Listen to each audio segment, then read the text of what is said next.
nakakatanda. Tagal naman ng order.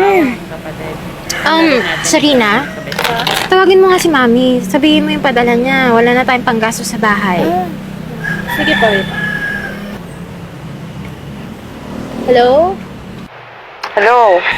Mi, pwede po magpadala po kayo ng pera po.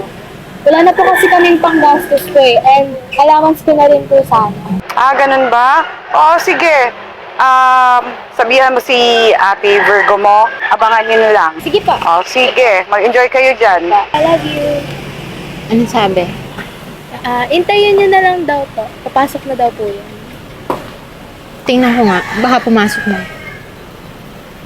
Ayun! Nakapagpadala na pala si Mami. Ay, may pang-gimmick na naman ako. Ate Virgo, Bakit? pwede po bigyan niyo sana ako ng allowance. Wala na po kasi yung panggastos sa school ko eh. Kailangan ko Sarina, wala. May out of town kami ng friends ko. Wala akong mabibigay sa'yo. Kulang pa nga yung padala ni Mami. Ito ba, ate? Oo, bakit? Ano kakainin ko, ate? May grocery pa dun sa bahay, may bigas pa dun, tsaka itlog, pagtiisan mo. Tsaka, di ba scholar ka? Ba't humingi ka ng allowance kay Mami? Matalino ka, di ba? Yun yung kung gamitin mo pang school mo. Huwag kang humingi sa akin. Kulang pa nga yun sa akin eh. Hindi ako scholar. Kailangan ko yun. Okay? Hindi ka naman, ate. Kaya nga ako nagsabi kay mami pang allowance ko eh. So para lang sa'yo? Napaka-selfish mo. Alam mo, masyado kang spoiled brat eh. Alam mo, akin na tong cellphone mo. Kasi sinasagot-sagot mo. Tsaka ikaw, umuwi ka mag-isa. Di ba matalino ka?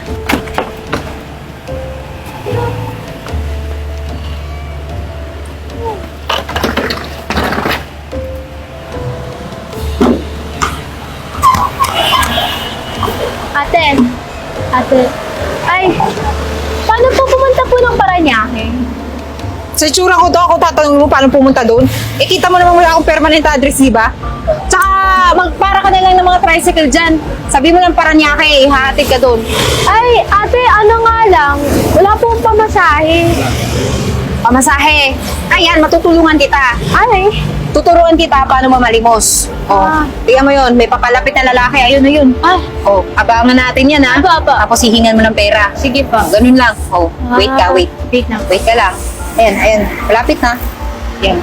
Hihingan mo na. Kuya, pwedeng mamalimos po. Nagpapatawa ka ba? Di po. Ay, Siguro kung siya, pwede ko bigyan pera, pero ikaw, sa tingin mo bibigyan kita. Hindi. Mamaya, scammer ka pa eh. Ang isa-isang tsura mo, tsaka mukhang mayaman eh.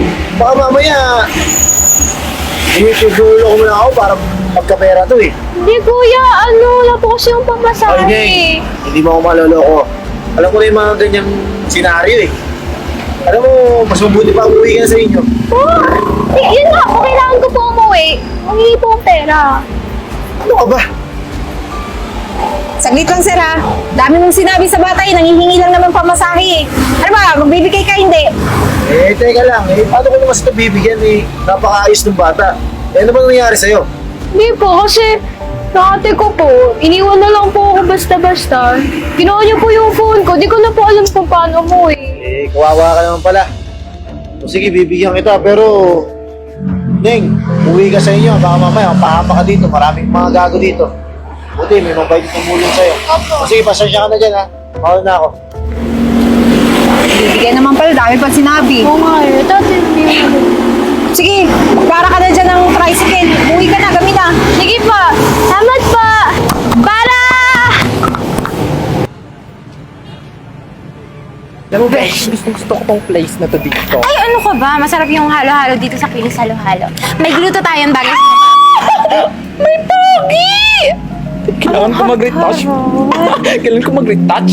Sa tingin mo magugustuhan ka niyan? Eh, Beshi, grabe ka naman. Mag-Beshi tayo, Uy, ha? tinatanong lang kita. Anong sagot mo doon? Baka. Grabe ka naman. Sige nga, mag-hi ka. Pogi!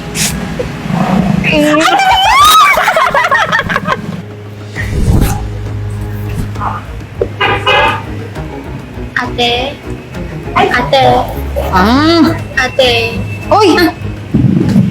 Ba't nandito ka na naman?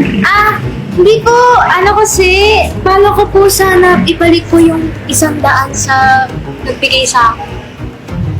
Yun lang naman pala eh. Balik pa. Tsa, Eden pala pangalan ko. Hi, Patty. Teka lang. May mga tao. Mamalimos muna ako ah. Diyan ka lang muna.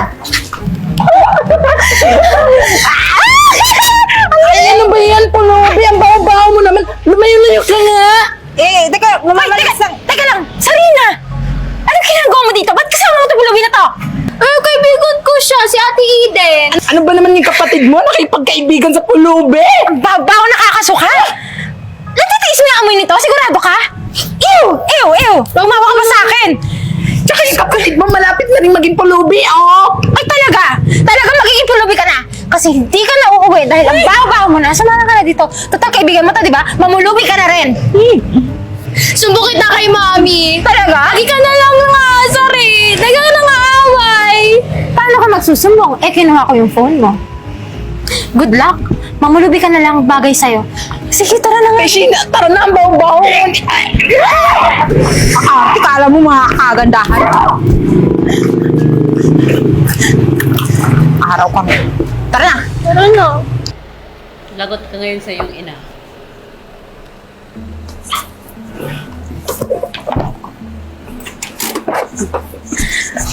Hi, surprise! Andito na ako! Welcome back.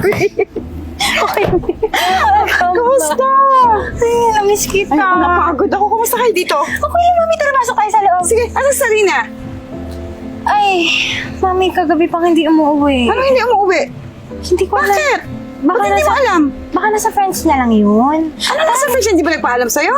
Hindi eh. Tara na, pasok na tayo sa loob. Hindi, Virgo.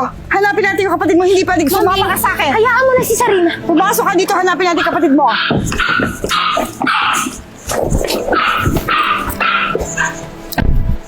Ano ba yung kapatid mo? Asa na kaya yun? Sabi ko naman sa'yo, mami, huwag mo nang hanapin. Uuwi rin yun. Bakit hindi sumasagot? If I know nandun lang yun sa mga barkada niya, alam mo yung anak mo na yan, laging bumabarkada pasaway. Virgo, ano ba Ini-spoil mo nangyari? kasi. Ini-spoil mo, kaya yan, masyado matigas yung ulo, naglalayas na. Bakit hindi mo alam kung nasan siya nagpunta? Di ba magkasama kayo sa bahay?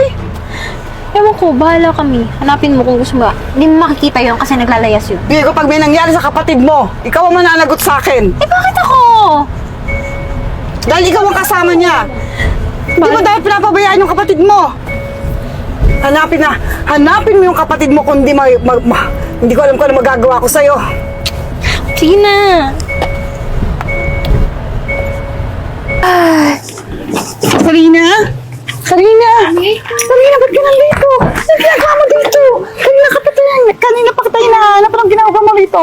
Ba't ka umalis? Hindi ako umalis. Ano nangyari sa'yo? Ate Virgo kasi, sinusula niya yung pera. Wala siya binibigay sa akin. Ano mo sabihin sinasolo? Di ba napadala ako ng pera sa inyo? Opo. Ano sinasolo? Hindi ka niya binibigyan? Hindi po, sinabi ko po sa kanya, nagalit siya. Kinuha niya po yung phone ko, iniwan niya po ako. Tapos di, Iniwan ka niya dito? Virgo, ano itong ginagawa mo? Paliwanag ka nga. Mami, naniniwala ka dyan? Spoiled brat yan eh. Oo, maniniwala ako dahil nakita ko siya dito. Anong ginagawa mo sa perang binapadala ko sa'yo? Hindi mo siya binibigyan ng baon? Hindi mo siya binibigyan ng hati sa pinapadala kong pera para panggastos nyo? Anong ginagawa mo? Kasi laging siya. Lahat na lang gusto mo meron siya. Siyempre, dahil siya yung bata, dapat inaalagaan mo siya. Ang laki-laki mo na ganyan ka pa rin. Virgo, umalis ka na ng bahay. Ayaw ka na namin kasama sa bahay, umalis ka na.